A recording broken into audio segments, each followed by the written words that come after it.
உங்கள் favourite சீரியலின் full எபிசோடுகளை Sun டிவியில் ஒளிபரப்பான உடனே சன் நெக்ஸ்டில் ஃப்ரீயா பாருங்க. இப்போதே ஆப் டவுன்லோட் செய்யுங்கள்.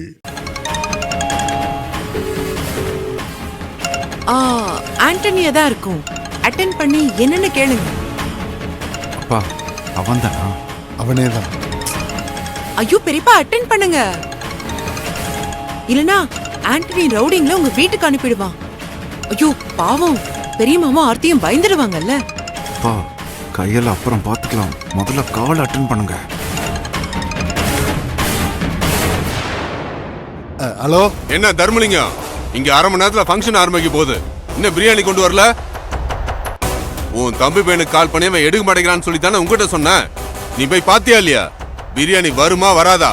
இல்ல முழு பணத்தையும் கொடுத்தாதான். என்னது பணமா? அது அது அண்ணே, ஃபுல் செட்டில்மெண்ட். என்ன பத்தி தெரிஞ்சுதான் தர்மலிங்கம் நீ பேசுறியா? நல்லாவே தெரியும். பணம் கிடைக்குது, அத அப்புறம் நான் பொறுமையா கூட வாங்கிக்கிறேன். முதல்ல உங்க அண்ணனோட பிறந்த நாள் தான் முக்கியம். நான் இப்பவே ஆர்டரை கொண்டு வந்து கொடுத்துறேன். அது நீ இந்த ஊர்ல தொழில் செய்யணும்னா நீ சொன்னதை செய். முதல்ல இன்னும் 1/4 மணி நேரத்துல பிரியாணி இங்க இருக்கணும், இல்ல நான் உன் வீட்டுல இருப்பேன். அண்ணே, உங்களுக்கு எதுக்கு சிரமம்? நீங்க சொன்ன மாதிரியே 1/4 மணி நேரத்துல பிரியாணி வந்துரும். லேட் ஆச்சுன்னா என்ன நடக்கும்னு எனக்கே தெரியாது. சீக்கிரம் பிரியாணி கொண்டு வரதுக்கான வழியை பாரு. வந்துரும். டேய், கார்ல மளிகை கடைக்காரனுக்கு கொடுக்க வேண்டிய 2 லட்சம் டேஷ்போர்ட்ல இருக்கு, போய் எடுத்துட்டு வா. அப்படி வாங்க வழிக்கு. டேய், அங்க என்னடா பாத்துக்கிட்டு இருக்க? லேட் ஆக நமக்கு தான்டா பிரச்சனை. போய் சீக்கிரம் எடுத்துட்டு வா. என்ன பெரியப்பா, சம்பாதிச்ச 2 லட்சம் போகுதேன்னு வயிறேறிதா? எரிட்டோம், நல்லா எரிட்டோம். நேர்மையா முன்னேறணும்னு நினைக்கிற என் அண்ணனையும் அவன் பாக்குற தொழிலையும் அடியோட அழிக்கணும்னு நினைக்கிறீங்கல்ல, அதுக்குதான் 2 லட்சம் ரூபாய் ஃபைன். கடவுள் போட்ட ஃபைன். பெரியப்பா, மாசம் பல லட்சம் ரூபாய் டர்ன் ஓவர் பாக்குறவங்களுக்கு 2 லட்சம் ரூபாய் அவ்வளவு பெரிய லாஸ் இல்ல. ஆனா மூர்த்திக்கு அப்படியா? இந்த 2 லட்சம் ரூபாய் போச்சுன்னா கேட்டரிங்ல சாதிக்கணும், தான் குடும்பத்தை காப்பாத்தணும்னு நினைக்கிற அவனோட கனவு, தன்னம்பிக்கை ஒட்டு மொத்தமா கரைஞ்சு போயிடுமேன்னு ஒரு நிமிஷமாவது யோசிச்சு பாத்தீங்களா?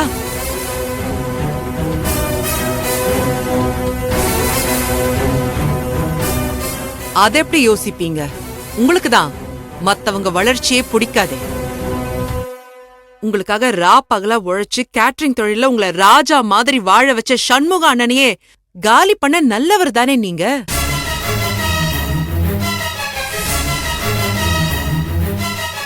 அவருக்கே இந்த கதினா, நீங்க அழிக்க நினைக்கிற உங்க தம்பி குடும்பத்து பையன் மூர்த்திய சும்மாவா விடுவீங்க? அவனை தடம் தெரியாம அழிக்க தானே நினைப்பீங்க?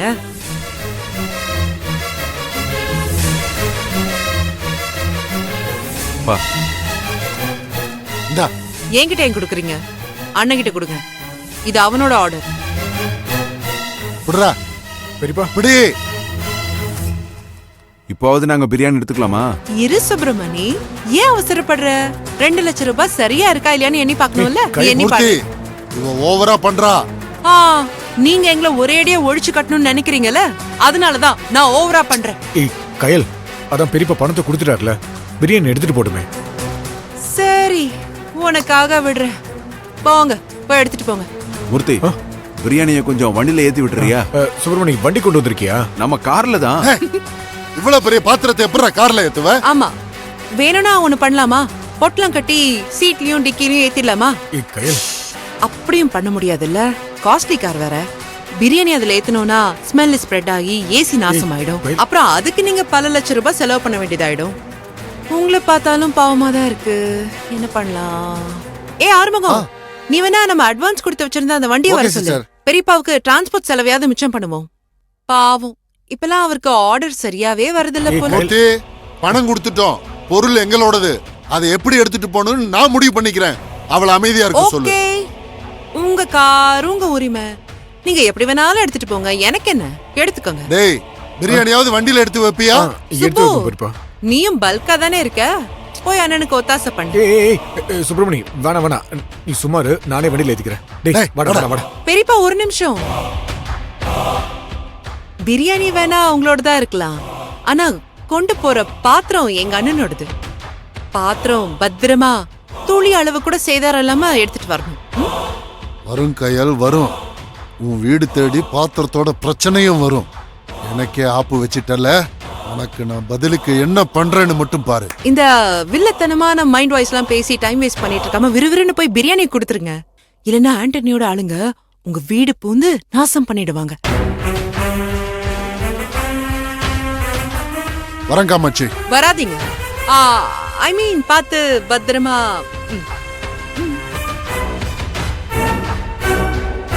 மசாலா சூடா இருக்கு, பார்த்து பார்த்து.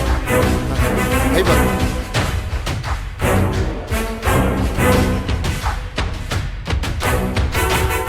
மூர்த்தி, பாத்திரத்தெல்லாம் நான் தான் திருப்பி கொண்டு வந்து தரணுமா? இப்பவே சொல்லிடு, இல்லனா அதுக்கு வேற மட்டம் தட்டி பேச போறா. அவ பேசுனதெல்லாம் மனசுல வச்சுக்காதீங்க பெரியப்பா. நீங்க டெலிவரி மட்டும் பண்ணுங்க, பாத்திரத்தை நான் எடுத்துக்கிறேன் பெரியப்பா. சந்தோஷம், ஆளை விடு. பெரியப்பா, வாடா.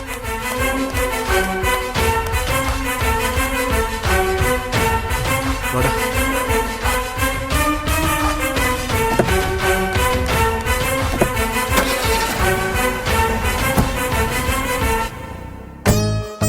டேய், சாமான் எடுத்து ஓரமா போடுறா. கையல், ஏன் கையல் பெரியப்பா கிட்ட போய் மல்லுக்கு நிக்கிற? ஏய், அதை விட அதை பத்தி பேசாத. சரி, இந்த பணத்தை வச்சுக்கோ, நான் கேக்குறப்ப கொடு. இதுக்கு ஓனர் நீ தானே, அதனால இது உன் கையில தான் இருக்கணும்.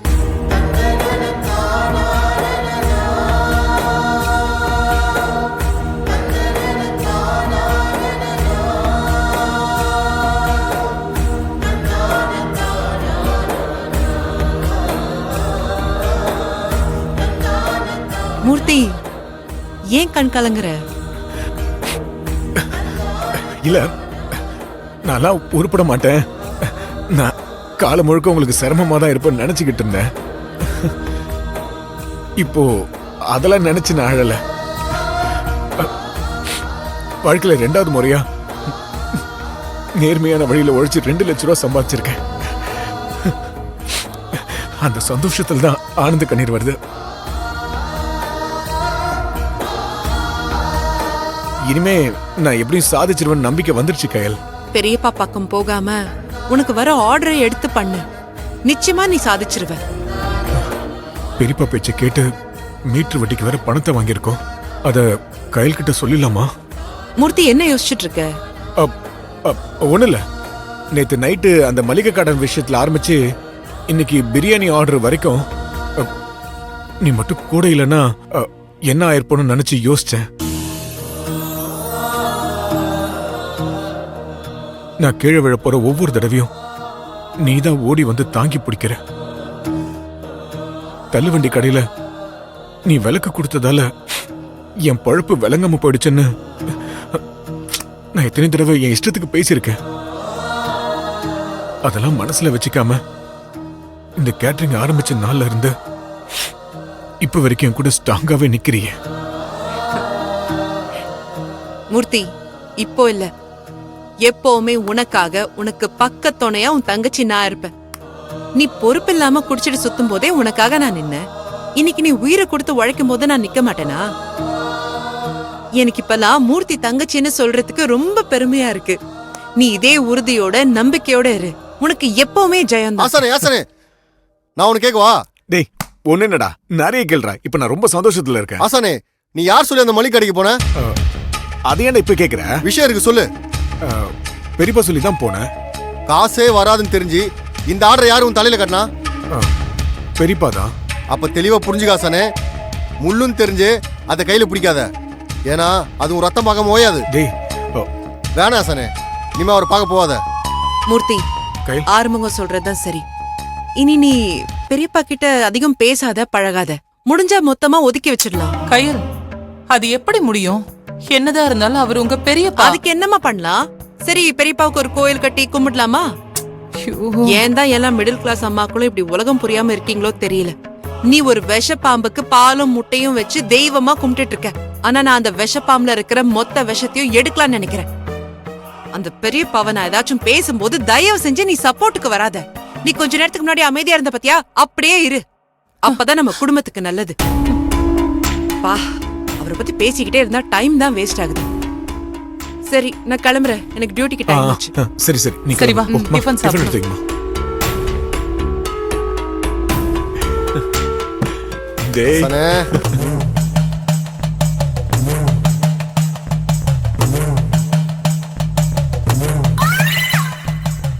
அம்மா இப்ப உங்களுக்கு நேரம் ரொம்ப அமோகமா இருக்கு. இது உங்களுக்கான நேரம். நீங்க நினைச்ச காரியம் எல்லாம் ஓஹோன்னு நடக்கும். நடக்கட்டும் நடக்கட்டும். உங்க நல்ல மனசுக்கும் நல்ல எண்ணத்துக்கும் நீங்க நீடூழி வாழுவீங்க. என்னது நல்ல மனசா? ஆமாமா ஆமா. அம்மா சமீபத்துல உங்க வீட்ல ஒரு சுப நிகழ்ச்சி நடந்திருக்கணுமே. ஆமா சாமி, நடந்துச்சு. நேத்து தான் எங்க பொண்ணுக்கு நாங்க ஆசைப்பட்ட பையனோட நிச்சயம் நடந்துச்சு. இனி பாருங்க உங்க வீட்ல அடுத்தடுத்து சுப காரியமாவே நடந்துகிட்டு இருக்கோம். ஐயோ,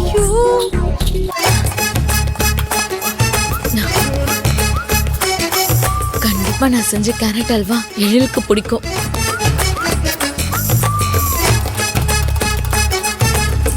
சாமி எப்படி சாமி பக்கத்துல இருந்து பார்த்த மாதிரி எல்லாத்தையும் கரெக்டா சொல்றீங்க? அம்மா மனுஷங்க எங்க கிட்ட இருந்து மறைச்சாலும் கைரேகமா எல்லாத்தையும் சொல்லிரும். ஆமா அப்படியா? சரி சரி. அம்மா நான் வெளியில போயிட்டு வரேன். ஏய் ஆர்த்தி, ஒரு நிமிஷம் இங்க வாடி. என்னம்மா? ஆர்த்தி, இந்த ஜோசியரு நம்ம வாழ்க்கையில நடந்தது, நடக்கிறது, நடக்க போறதுன்னு எல்லாத்தையும் பிசிறு தட்டாம புட்டு புட்டு வைக்கிறாரு. எங்க உன் கைய அவர்கிட்ட காட்டு, உன் எதிர்காலம் எப்படி இருக்குன்னு பார்த்து சொல்லட்டும். அம்மா இவர் என்ன சொல்றது? நானே என் எதிர்காலம் எப்படி இருக்கு, இப்ப என்ன பண்ணிட்டு இருக்குன்னு பார்த்து தெரிஞ்சுக்கிறேன். புரியலையே. அம்மா நீ ஜோசியத்தை பாரு, நான் போய் என் வருங்கால புருஷன அதான் எதிர்காலத்தை போய் பார்த்துட்டு என்ன வரேன். திடீர்னு? கேரட் அல்வானா எழிலுக்கு ரொம்ப பிடிக்குமா, அதான் நானே என் கையால சமைச்சு கொண்டு போறேன். கல்யாணம் வரைக்கும் வாரத்துக்கு ஒரு நாள் மட்டும் மாப்பிளைய பாத்துட்டு வா. அடிக்கடி போனா மவுஸ் இருக்காது. அம்மா எனக்கு எழில தினமும் பார்க்கணும், பாப்பேன். நான் அப்படி இருந்தாதான் எவ்வளவு உள்ள நுழையாம இருப்பாளுங்க. அதுவும் கரெக்ட் தான். சரி பாத்து பத்திரமா போயிட்டு வா. சரிம்மா, நான் வந்துடுறேன். சரி சரி.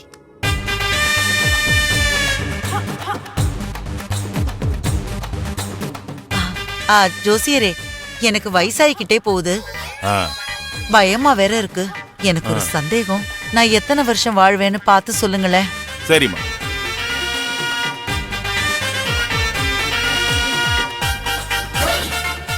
அம்மாவுக்கு இப்ப என்ன வயசு இருக்கும்? அ, எதுக்கு? அட சொல்லுங்கம்மா, காரணமா தான் கேக்குறேன். ஐயோ, உண்மையான வயசெல்லாம் சொல்லக்கூடாது. எதுக்கும் 2 வயசு கம்மியாவே சொல்லுவோம். அது 50 வயசு ஆகுது. ஆ, அம்மா இன்னும் 60 வருஷத்துக்கு நீடூழி வாழுவீங்க. 50 + 60. ஜோசியரே, ஆ? அப்ப நான் 110 வயசு வரைக்கும் வாழ்வேனா? ஆமாம்மா.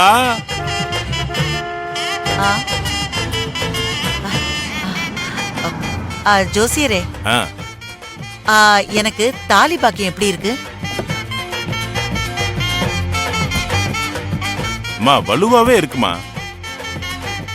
நீங்களும் உங்க வீட்டுக்காரரும் கடைசி வரைக்கும் ஜோடி புறா மாதிரி சேர்ந்தே வாழ போறீங்க. ஐயோ,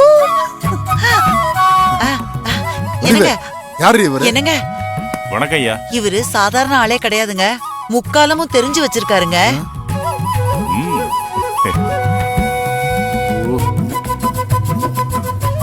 முத்தி போன மூஞ்சலி மாதிரி இருக்கா. இவன் முக்காலமும் தெரிஞ்சவனா? ஏய் போடி. என்னங்க, ஆளை பார்த்து லேசுல கணக்கு போடாதீங்க. கைரேகைய பார்த்து நடந்ததை சொல்லி என்னையவே மிரள வச்சுக்கிட்டு இருக்காரு. நீங்களும் உங்க கைய கொடுங்க, உங்க நேரம் எப்படி இருக்குன்னு பார்த்து சொல்லட்டும். ஐயா, நான் கைரேகைய கணிச்சு வாழ்க்கைய சொல்றதுல கை தேர்ந்தவன். நம்பி கொடுங்க, நடக்க போறத நான் சொல்றேன். என்னங்க, ஐயா, நான் மட்டும் தப்பா சொன்னா நீங்க காசே கொடுக்க வேண்டாம். இப்ப நீங்க கைய கொடுங்க. எனக்கு சாமி தான் கேக்குறாருல, கைய கொடுங்க. ஏய், அட வாங்கன்னு சொல்றல, வாங்க உட்காருங்க. ஒருத்தி. வாங்க உட்காருங்க. உட்காருங்க உட்காருங்க. கைய நீட்டுங்க.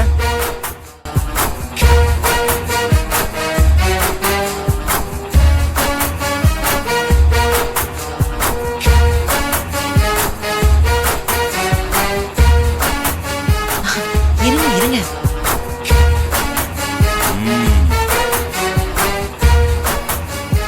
அம்மா, ஐயாவோட தனரகைய பார்த்து நானே தடுமாறி போயிட்டேன். என்ன சாமி, நல்லா இல்லையா? நல்லாலன்னு இல்ல, ரொம்ப சூப்பரா இருக்கு. ஐயோ, இப்ப நான் தான் சொன்னேன் இல்லங்க, ஐயாவோட தனரேக குபேர ரேக கோடியில ஒருத்தருக்கு தான் இருக்கும். ஐயோ, ஐயா இன்னைக்கு மட்டும் உங்களுக்கு லட்ச லட்சமா கொட்ட போகுது.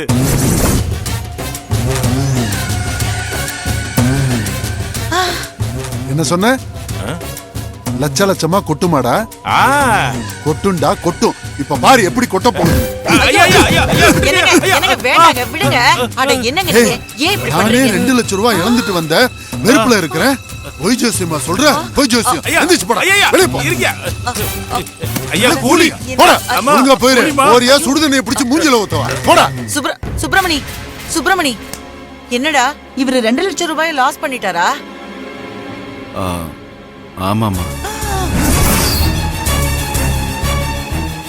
டேய், 1 ரூபாய்னாலும் கணக்கு பாக்குற மனுஷன் எப்படிடா 2 லட்சம் ரூபாயை இழந்தாரு? அது அவரா லாஸ் பண்ணலாமா? கையால் தான் லாஸ் பண்ண வச்சேன்.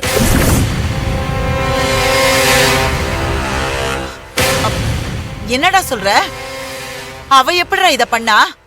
மா, அப்பா மூர்த்திக்கு பிரியாணி ஆர்டர் பிடிச்சு கொடுத்தாருல,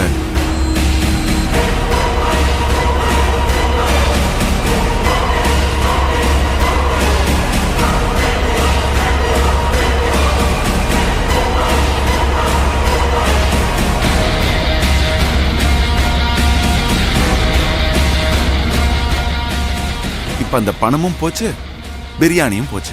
ஐயோ சுப்பிரமணி, அப்ப 2 லட்சம் ரூபாய் போச்சா? திரும்ப கிடைக்காதா? ஏய், அவன் என்ன இந்தியிலயா சொன்னா? தமிழ்ல தானே சொன்னா. போச்சு, 2 லட்சம் போச்சு. காசை கேட்டா அந்த ரவுடி பைய கத்திய காமிக்கிறான். இனி என்ன பண்ணாலும் அந்த பணம் திரும்ப கிடைக்காது. போனது போனதுதான். 1 ரூபாய் 2 ரூபாய் இல்லையே, 2 லட்சம் ரூபாய் ஆச்சே. எனக்கு தலையெல்லாம் சுத்துது. ஐயோ, வயிறெல்லாம் எரியுது. அந்த பாழா போன மூர்த்திக்கு எதையும் செய்யாதீங்கன்னு சொன்னா கேட்டீங்களா? இப்ப அந்த கையல எப்படி நமக்கு நஷ்டத்தை ஏற்படுத்திட்டா பாத்தீங்களா? டேய் மூர்த்தி, நீ நல்லாவே இருக்க மாட்டடா.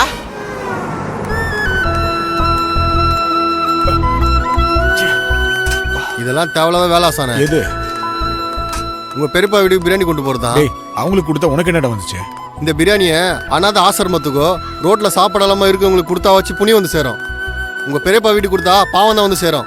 டேய், இப்ப நீ என்கிட்ட அடி வாங்க போற பாரு. ஆமா, மனசுல இருந்த சொன்னா அப்படியே பொத்துட்டு கோவம் வந்துருமே. டேய் முட்டாள், இந்த ஆர்டர் எனக்கு புடிச்சு கொடுத்தது பெரியப்பா தான்டா. கடைசியில அவரே கை காசு போட்டு பிரியாணி எடுத்துட்டு போய் பார்ட்டிக்காரங்களுக்கு கொடுக்க வேண்டியதாயிடுச்சு. அவனுங்க ஆர்டருக்கான அமௌண்ட்டை பெரியப்பாவுக்கு கொடுத்தானுங்களா இல்லையான்னு தெரியல. டேய், இந்த விஷயத்துல பெரியப்பா கையில் மேல விட ஏமால் தான் கோவமா இருப்பாரு. அதான் சூடா இருக்கிற பெரியப்பாவுக்கு சூடா பிரியாணி கொடுத்து அவரை கூல் பண்ணணும். அவர் பண்ணது தப்பு இல்லையா ஆசானே? டேய், பெரியப்பாவை மட்டம் தட்டி பேசுறதே இப்ப வேலையா வச்சு சுத்திக்கிட்டு இருக்க. அமைதியா வந்துரு, இல்ல உன்னை தயிர் பச்சடி ஆக்கிடுவேன். எத்தனை மீட்டர் ஆரம்பம் வந்தாலும் உங்களால திருத்தவே முடியாது. என்ன? ஒண்ணும் இல்ல, சும்மா பாட்டு பண்ண. மூடிட்டு வா, இல்ல பாடுறதுக்கு வாய் இருக்காது. வா.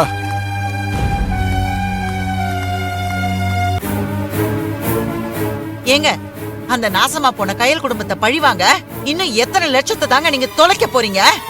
நீங்க இப்படியே கயல் சதியால பணத்தை விட்டுக்கிட்டே இருந்தீங்கன்னா எப்படிங்க நம்ம பிள்ளைங்களுக்கு எல்லாம் செய்ய வேண்டியதெல்லாம் செய்வீங்க? ஏங்க, உங்களை தாங்க கேட்டுக்கிட்டு இருக்கேன், பதில் சொல்லுங்க. ஏங்க, உங்களை நானே கடுப்புல இருக்கேன். காதே கிளியிற மாதிரி குய்யாமையான்னு கத்திக்கிட்டு இருக்கேன். நான் அந்த மூர்த்தி பயலுக்கு ஆப்பு வைக்கலான்னு பார்த்தா அந்த கயல் எனக்கே ஆப்ப சீவி வச்சிட்டா. அவளை நம்ம சும்மாவே விடக்கூடாது. ஆமா, இப்படியே நம்ம சும்மா விடக்கூடாதுன்னு சொல்லி சொல்லியே நம்ம கிட்ட இருக்கிற எல்லாத்தையும் அவகிட்ட விட்டுட்டு நிக்கிறோம். கயல் குடும்பத்தை அழிக்க நம்ம நினைக்க மட்டும்தான் செய்யறோம். ஆனா அந்த கயல் செயல்ல நம்ம குடும்பத்தை ஒட்டு மொத்தமா தவிடு பொடி ஆக்கிட்டாங்க. நம்ம தோத்துக்கிட்டே தாங்க இருக்கோம் அந்த வளர்ந்து கெட்டவகிட்ட. அது மட்டும் இல்லாம இந்த மூர்த்தி பயலால தானே இத்தனை நடந்துகிட்டு இருக்கு. அவன் இங்க வரட்டும், இன்னைக்கு அவனை செருப்பாலே அடிக்கிறேன் நானு. பெரியப்பா பெரியப்பா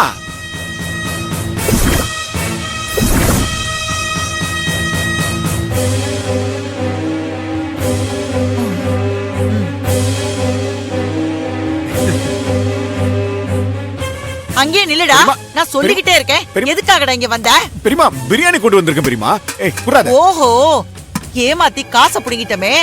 இவங்க சாப்பாட்டுக்கு என்ன பண்ணுவாங்கன்னு இந்த பிரியாணிய பிச்சை போடுறதுக்காக எடுத்துட்டு வந்தியோ? ஐயோ பெரியமா, ஏன் பெரியமா இப்படி எல்லாம் பேசுறீங்க? ஏண்டா, உனக்கு ஆர்டர் புடிச்சு கொடுத்ததை தாண்டி இந்த மனுஷன் என்னடா தப்பு பண்ணாரு? விஷயம் தெரிஞ்ச போதே ஏங்க இப்படி பண்ணீங்கன்னு நான் கேட்டேன். பாவம் வடிவு என் தம்பி மகன் பொழைச்சு போட்டுன்னு சொன்னாரு. உனக்கு பாவம் பார்த்தவரை இப்படி நஷ்டப்படுத்திட்டியேடா. நீ நல்லா இருப்பியா? டேய், அவர் உழைப்பையும் சொத்தையும் திங்கிறதுக்கு அவர் பெத்த புள்ளைங்க இருக்காங்கடா. நீ எதுக்குடா இடையில பூந்து அவர் பணத்தை கொள்ள அடிக்கணும்னு பாக்குற? பெரியப்பா பெரியப்பான்னு ஐஸ் வச்சு மொத்த சொத்தையும் புடுங்கிட்டு இவரை ரோட்ல அலைய விடணும். அதுதானே உன் திட்டம்? ஐயோ பெரியமா, நான் செஞ்ச பிரியாணி மேல சத்தியமா சொல்றேன், பெரியப்பா கஷ்டப்படுத்தோ உங்களை கஷ்டப்படுத்தோ ஒரு காலமா நினைச்சு பார்க்கல பெரியமா. அப்ப ஏண்டா உன் தங்கச்சி பணம் கேட்கும்போது நீ வாயை மூடிக்கிட்டு இருந்த?